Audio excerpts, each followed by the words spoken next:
MDH ಜನ ಮಸಾಲಾ. ಈಗ ಕಡಲೆ ಇರಲಿ, ಹಲಸಂದೆ ಬೀಜ, ಕಪ್ಪು ಕಡಲೆ ಅಥವಾ ಬಿಳಿ ಕಡಲೆ, ಎಲ್ಲವೂ ಸ್ವಾದಿಷ್ಟವಾಗುತ್ತೆ. ಹಾವೇರಿಯಲ್ಲಿ ಸಿಎಂ ನಿನ್ನೆ ವಿವಿಧ ಅಭಿವೃದ್ಧಿ ಕಾರ್ಯಕ್ರಮಗಳಿಗೆ ಚಾಲನೆ ನೀಡಿದರು. ಈ ವೇಳೆ ಕೇಂದ್ರದ ವಿರುದ್ಧವೂ ಕಿಡಿಕಾರಿದ್ರು. ಇನ್ನು ಗದಗ ಬೆಟಗೇರಿಯಲ್ಲಿ ನೀರಿಗಾಗಿ ಹಾಹಾಕಾರ ನಡೆದಿದೆ.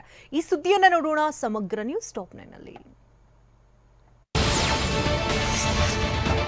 ನಿನ್ನೆ ಹಾವೇರಿ ಜಿಲ್ಲೆಗೆ ಭೇಟಿ ನೀಡಿದ ಸಿಎಂ ಸಿದ್ದರಾಮಯ್ಯ ಹಾನಗಲ್ ತಾಲೂಕಿನ ಅಭಿವೃದ್ಧಿ ಕಾಮಗಾರಿಗಳನ್ನ ಉದ್ಘಾಟಿಸಿದ್ರು. ಅಕ್ಕಿ ಆಲೂರು ಗ್ರಾಮದ ಎಪಿಎಂಸಿ ಮಾರುಕಟ್ಟೆ ಆವರಣದಲ್ಲಿ ನಡೆದ ಸಮಾರಂಭದಲ್ಲಿ ಸಿಎಂ ಸಿದ್ದರಾಮಯ್ಯ, ಡಿಸಿಎಂ ಡಿಕೆ ಶಿವಕುಮಾರ್ ಭಾಗಿಯಾಗಿದ್ರು. ಇನ್ನು ಸಿಎಂಗೆ ಸಚಿವರಾದ ಶಿವಾನಂದ ಪಾಟೀಲ್, ಸತೀಶ್ ಜಾರಕಿಹೊಳಿ, ಶಾಸಕರಾದ ಶ್ರೀನಿವಾಸ್ ಮಾನೆ ಸೇರಿದಂತೆ ಕಾಂಗ್ರೆಸ್ ಮುಖಂಡರು ಸಾಥ್ ನೀಡಿದ್ರು.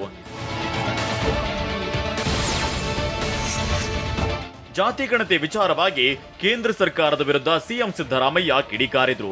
ಬಿಜೆಪಿಯವರು ಜಾತಿ ಗಣತಿ ಬಗ್ಗೆ ಟೀಕೆ ಮಾಡ್ತಿದ್ರು. ಜಾತಿಗಳ ನಡುವೆ ಬೆಂಕಿ ಹಚ್ಚುತ್ತಿದ್ದಾರೆ ಅಂತಿದ್ರು. ಈಗ ಅವರೇ ಜಾತಿ ಗಣತಿ ಮಾಡ್ತೀನಿ ಅಂತಿದ್ದಾರೆ. ಇದೊಂಥರ ತೀರ್ಥ ಎಲ್ಲಿಂದ ಬರಬೇಕೋ ಅಲ್ಲಿಂದ ಬಂದ್ರೆ ಅನ್ನೋ ಹಾಗೆ ಅಂತ ಕೇಂದ್ರ ಸರ್ಕಾರವನ್ನ ಕುಟುಕಿದ್ರು.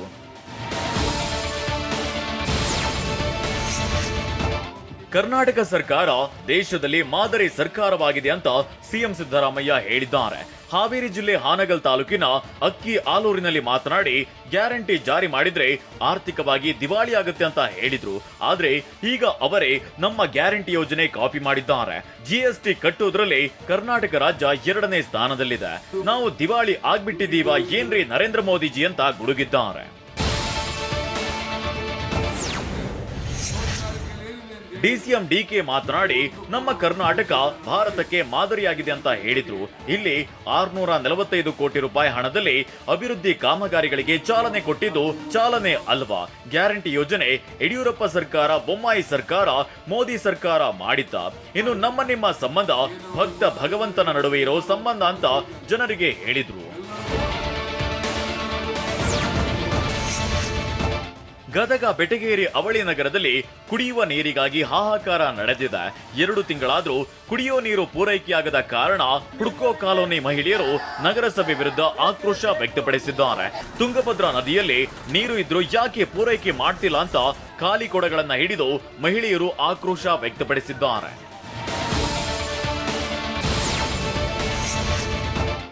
ಬಸವ ಜಯಂತಿ ಅಂಗವಾಗಿ ಬೆಳಗಾವಿಯಲ್ಲಿ ಅದ್ದೂರಿ ಮೆರವಣಿಗೆ ನಡೆಸಲಾಯಿತು.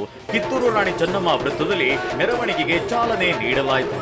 ಸಚಿವರು, ಸಂಸದರು ಮತ್ತು ಶಾಸಕರು ಪಕ್ಷಾತೀತವಾಗಿ ಭಾಗಿಯಾದರು. ಮಹಿಳಾ ಮತ್ತು ಮಕ್ಕಳ ಕಲ್ಯಾಣ ಸಚಿವೆ ಲಕ್ಷ್ಮಿ ಹೆಬ್ಬಾಳ್ಕರ್, ಸಂಸದ ಜಗದೀಶ್ ಶೆಟ್ಟರ್, ಕೆಎಲ್ಇ ಕಾರ್ಯಾಧ್ಯಕ್ಷ ಪ್ರಭಾಕರ್ ಕೋರೆ ಭಾಗಿಯಾಗಿದ್ದರು. ಜೊತೆಗೆ ವಿವಿಧ ಮಠಾಧೀಶರು ಭಾಗಿಯಾಗಿದ್ದರು. ಮಾವಿನಕಾಯಿ ವ್ಯಾಪಾರಸ್ಥರು ರೈತರಿಗೆ ಮೋಸ ಮಾಡಿದ ಆರೋಪ ಎದುರಾಗಿದೆ. ಮೈಸೂರು ತಾಲೂಕು ದೊಡ್ಡಮಾರೇಗೌಡನಹಳ್ಳಿ ಗೇಟ್ನ ಶ್ರೀ ಮಂಜುನಾಥ ನರ್ಸರಿ ಮಂಡಿಯಲ್ಲಿ ತೂಕದಲ್ಲಿ ವ್ಯತ್ಯಾಸವಾಗ್ತಿತ್ತಂತೆ. ಇದನ್ನ ಪ್ರಶ್ನಿಸಿದ್ದಕ್ಕೆ ಕೋಪಗೊಂಡ ದಳ್ಳಾಳಿ ರೈತರನ್ನ ಮಂಡಿಯಿಂದ ಹೊರಗೆ ತಳ್ಳಿದ್ದಾನೆ. ಹೊರಗಡೆ ತೂಕಕ್ಕೂ ನರ್ಸರಿ ತೂಕಕ್ಕೂ 8 ಕೆಜಿ ವ್ಯತ್ಯಾಸ ಬಂದಿದ್ದಕ್ಕೆ ಮಾತಿನ ಚಕಮಕಿ ನಡೆದಿದೆ.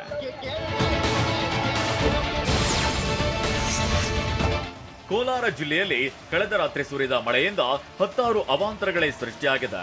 ಬಂಗಾರಪೇಟೆ ಪಟ್ಟಣದಲ್ಲಿ ಮನೆಗಳಿಗೆ ನೀರು ನುಗ್ಗಿದೆ. ಸರಿಯಾದ ಚರಂಡಿ ವ್ಯವಸ್ಥೆ ಇಲ್ಲದೆ ಮನೆಗಳಿಗೆ ಮಳೆ ನೀರು ನುಗ್ಗಿದೆ. ಪುರಸಭೆಯ ಅಧಿಕಾರಿಗಳ ವಿರುದ್ಧ ಸ್ಥಳೀಯ ನಿವಾಸಿಗಳು ಆಕ್ರೋಶವನ್ನ ವ್ಯಕ್ತಪಡಿಸಿದ್ದಾರೆ. ದಾವಣಗೆರೆ ಜಿಲ್ಲೆಯಲ್ಲಿ ಭರ್ಜರಿ ಮಳೆಯಾಗಿದೆ. ಅಡಿಕೆ ತೋಟಗಳು ಜಲಾವೃತಗೊಂಡಿವೆ.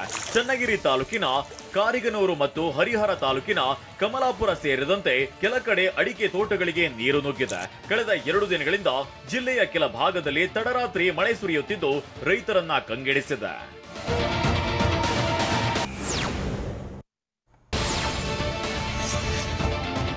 ಹುಬ್ಬಳ್ಳಿ ಧಾರವಾಡ ಬಳಿ ಸರಣಿ ಅಪಘಾತ ಸಂಭವಿಸಿದೆ.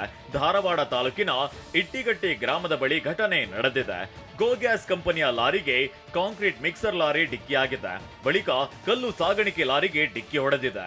ಇದರಿಂದ ಗ್ಯಾಸ್ ಸಾಗಾಟದ ಲಾರಿ ಪಲ್ಟಿಯಾಗಿದೆ. ಅದೃಷ್ಟವಶಾತ್ ಗ್ಯಾಸ್ ಸೋರಿಕೆ ಆಗಿಲ್ಲ. ಸ್ಥಳಕ್ಕೆ ಗ್ರಾಮೀಣ ಠಾಣೆ ಪೊಲೀಸರು ಭೇಟಿ ನೀಡಿ ಪರಿಶೀಲನೆ ನಡೆಸಿದ್ದಾರೆ. ಬೆಂಗಳೂರಿನ ವಿಕ್ಟೋರಿಯಾ ಆಸ್ಪತ್ರೆಯಿಂದ ವಿಚಾರಣಾಧೀನ ಕೈದಿ ಪರಾರಿಯಾಗಿದ್ದಾನೆ. ವಿಕ್ಟೋರಿಯಾ ಟ್ರಾಮಾ ಕೇರ್ ಸೆಂಟರ್ನಿಂದ ಚಂದ್ರಶೇಖರ್ ಎಂಬ ರಾಬರಿ ಕೇಸ್ ಆರೋಪಿ ಪರಾರಿಯಾಗಿದ್ದಾನೆ. ಮೇ 2ರಂದು ಜೈಲಿನಲ್ಲಿ ಗಾಜಿನ ಪುಡಿ ತಿಂದು ಆತ್ಮಹತ್ಯೆಗೆ ಯತ್ನಿಸಿದ್ದ. ಹೀಗಾಗಿ ಆತನನ್ನ ವಿಕ್ಟೋರಿಯಾ ಆಸ್ಪತ್ರೆಗೆ ದಾಖಲಿಸಲಾಗಿತ್ತು. ಕಾಲಿಗೆ ಲಾಕ್ ಮಾಡಿದ್ರು ಕೂಡ ಅದನ್ನ ಬಿಚ್ಚಿಕೊಂಡು ಪರಾರಿಯಾಗಿದ್ದಾನೆ. ವಾಹ್, ಯಾಕೆ ಈಗ ಬಂತ ಸ್ವಾದ? ಖಂಡಿತ ಈಗ ಬಂತು ಅಸಲಿ ಸ್ವಾದ. MDH chunky chaat masala life ಅಲ್ಲಿ ಅಸಲಿ ಸ್ವಾದ ತರುತ್ತೆ. ಅಸಲಿ ಮಸಾಲ, ಎಸ್ ಎಸ್ MDH.